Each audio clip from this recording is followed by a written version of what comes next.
It's just surprising is that money we should give them the form of Lakshmi, Lakshmi Swarupa, they become like devils.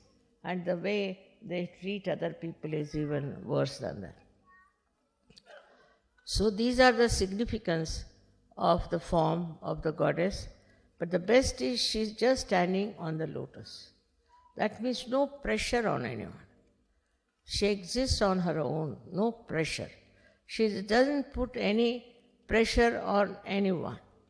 Just on her own she stands.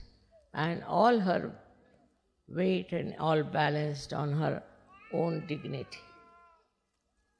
This is the way a Lakshmi should be. And that's how, if it is, when happens, in the countries where people are having now financial crisis and all kinds of crisis, things will improve. People will enjoy. They don't enjoy their money, nothing. They don't enjoy. This is just aggressiveness and also funny ideas of having something very expensive things and what you call the designers. Now I think these designers are anti-Lakshmi, that they have come because they are extracting all your money nicely and all your money goes to waste. If not that, then people take to womanizing or to drinking, such wasteful habits. They don't do anything which we can call as really the blessing of the Lakshmi. So one has to remember that when you want to give something to someone, do it with the full heart. Such full heart that it forms that Lakshmi Prasada. See, that should happen. Otherwise, what's the use of giving presents to anyone? See, they are very funny people, who give presents out of a very narrow outlook. But they try to give presents. Like in Japan, if you go, they'll give you such a big present. You go on opening and opening and opening and opening, till you come to a point where you'll get a matchbox. In the matchbox, inside the matchbox, you will take two, you can say two doll-like things made out of small little these matchsticks.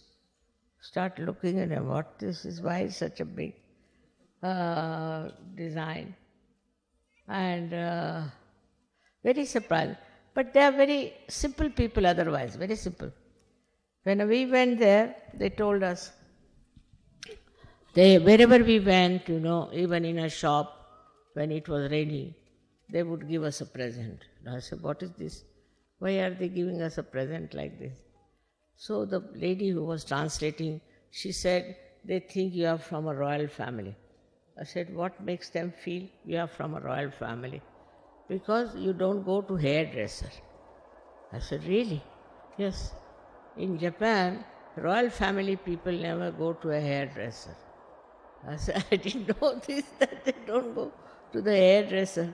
That's why they think you are from the royal family. Just imagine what ideas people have about hairdressing and all that. But in India, these places, a woman must be properly combed her hair. She shouldn't look like a hippie going around, because we have many people who still believe in a kind of a hippieism, and they wear their headdress like that. Now, women plays a very big part in the society, as I told you. Whatever way she wears, where she goes about, also the children pick up much more than from the mother, than from the father. Sometimes could be much more from the father also, but actually all the refined things are picked up from the mother. So it is more for the ladies to understand how they dress up, how they live. Nowadays, I went to London and I asked for Indian Sajogini, what is the fashion now? So she said Jiprya in Marathi. Jiprya means if you put your hair like this. See, in India, if we have hair like this, the mother will say, now remove your Jipryas. Because if you put like that hair, your eyes can become squinty. But that's the fashion, to put the hair like this, you see, very much, sometimes on the eyes also. So that's a Jiprya fashion. And this now is quite common, I find. Everybody, dignified ladies also, except for Mrs. Thatcher, everybody puts on this kind of a thing. I don't know how Mrs. Thatcher has escaped it. But anybody who does anything, that should not be followed by women. It's very slavish. Because this is the fashion, that's why they do it. That's the fashion, so they do it. It's absolutely stupid to do that way and to play into the hands of these people who make fashions. Because you are independent. You must stand on your own character. You must stand on your own understanding of things. Instead of ruining your faces, you should try to improve them by your dignity, by your understanding. Now, it's more on the women. I'm sorry to say, Lakshmi Puja is more on the women, that what they have to understand, what they have to be, how they should be. I have always told you that it's necessary for a woman to be dignified, very much more than the man. Man can be stupid, doesn't matter, you see. Doesn't matter so much. But women have to be dignified and sensible. And men, as it is, don't know much, as you know that very well. Poor things, you know, they are they are educated only in the universities. But as far as the practical side is concerned, they don't know anything. So, one should not feel bad about it. I mean, it's very enjoyable to see the way men make mistake and then they go on saying, no, I know this, I know that, and they don't know anything.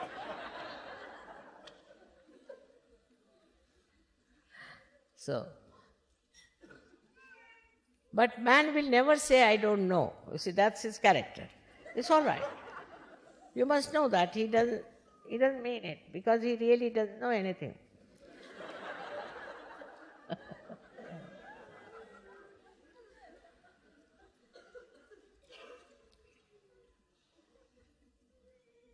Also, in art, I don't think men know much about art. And also, one side is missing is aesthetics. Poor things, they make one type of clothes wear all throughout. Just one type of dresses they will make, and that they'll make and wear throughout. They don't have any demand. But women are artistic. And if our Indian women give up wearing saris and take to jeans, where will the villagers go? Because they live with the saris that they make during holidays and things like that. So in India it's not possible to introduce all these dresses. In the school maybe, but later on they all give up because they like saris. So the saris are still on and will be on because it's so artistic, it's so beautiful. One sari doesn't look like another sari. So the idea of beauty and the idea of art much more with the women, not with the men. And so one should see that if men don't know, doesn't matter, but you make your houses absolutely artistic. Make it comfortable, like the lotus, as I said, that should be such. But some of the ladies can be very much like Hitler, you know, in the household, very dictating, this should be like this, that should be like that, making the life of men absolutely miserable. I have known a person who used to carry a newspaper in his house. So I said, why do you carry it all the time? He said, whenever I sit, I put the newspaper first and then I sit. Why? Because he if it is spoiled a little bit, my wife will shout at me. I said, why? Because she doesn't like anything to be spoiled. So she's so particular. I carry a newspaper always with me. Wherever I have to sit, I put the newspaper. I said, it's too much. He said, you will also have to do that, I tell you.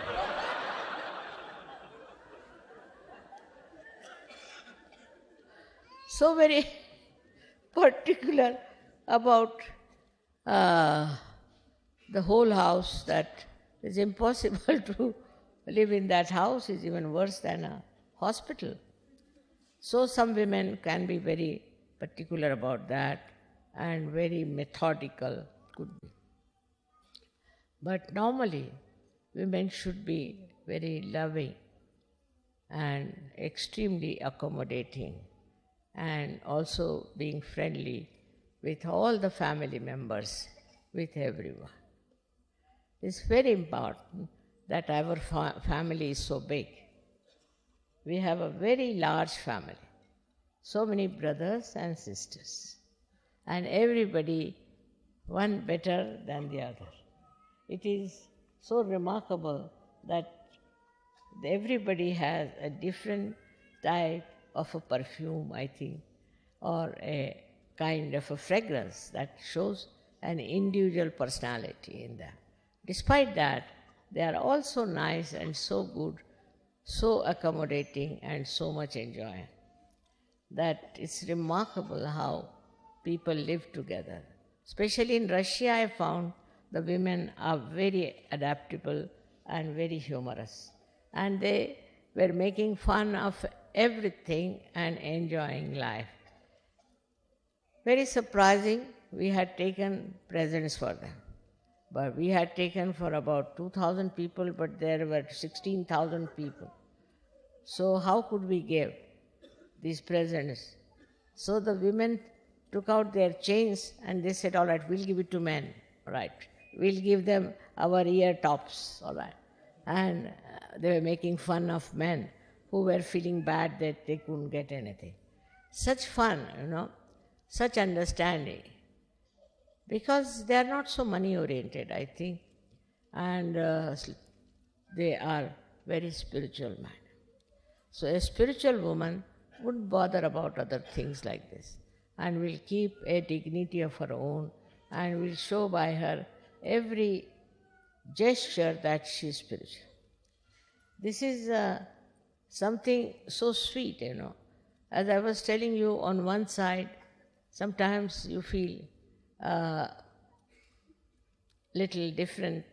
Say, I said it about Japan. But in the same Japan, when I went there, I liked their tiles very much. So they were building up something. I liked the design of their tiles. So I said, can I take one from here? No, doesn't matter. We'll send it to your ship.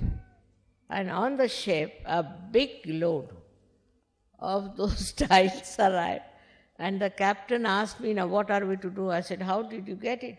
He said, they brought it to you, all kinds of varieties of those tiles. Can you imagine? So on one side it is a way of expression, on the other side is different. So one should understand also, when somebody gives you something, you should understand what is the significance of that, and not to feel bad about it. The significance of that could be very much great, you may not understand. So better to ask why they have given you these things. That is what we call auspiciousness. One of the great qualities of the Lakshmi is that it should be auspicious. Whatever you give should be auspicious. Like sometimes I have seen little children out of mischief will bring a lizard and try to give you. I mean, it's very inauspicious to do that. But they are not told that it's inauspicious, so they are doing like that. They are to be told it's not auspicious, it will not please the goddess. So that has to be understood very well, that you should not try to insult the Lakshmi by giving something which is wrong. If you don't know, you should find out and do it properly. In this way, this is the Diwali thing, but the greatest message of this is that the kingdom was given to Sri Rama. Sri Rama was the embodiment of justice and fair play. And this was given to him. In the same way, we have to feel that our expression of gratitude, our expression of love should be such that it should be given to a person who is a symbol of such greatness like Sri Ram. It's a very, very subtle thing one should try to understand. If you don't want to give, you should not give. But if you want to give, then you must give something which is worth the person whom you are giving. That is one of the lessons you should have about Sri Rama's temperament.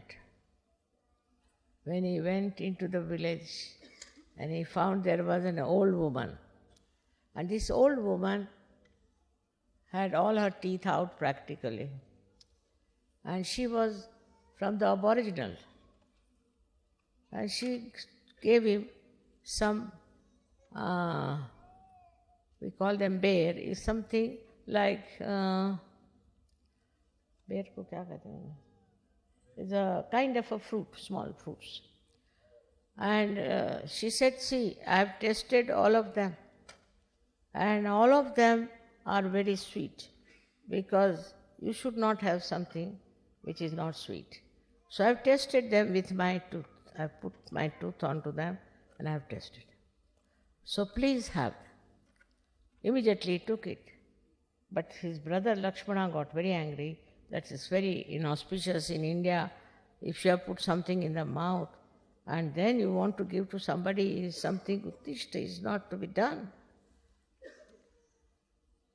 But Sri Rama said, I have never eaten such beautiful fruits. They are the most beautiful fruits I have eaten.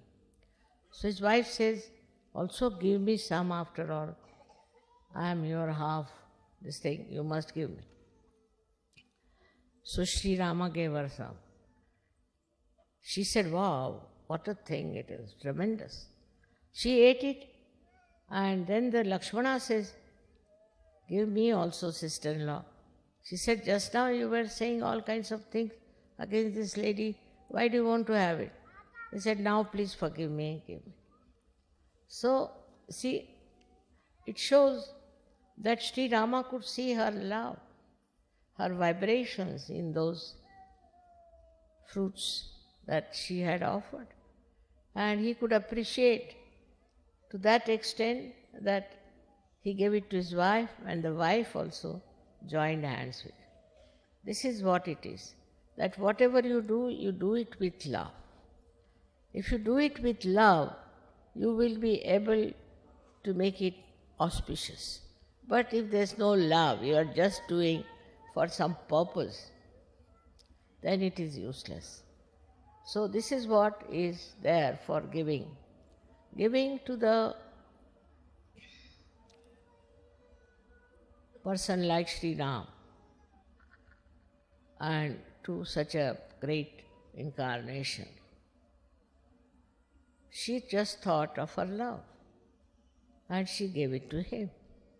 In the same way, you have to be very simple, simple-hearted, and then you will know what is the best to be done. So today is actually the Diwali is over, and I want to wish you again and again a happy Diwali and a very prosperous New Year. May God bless you all.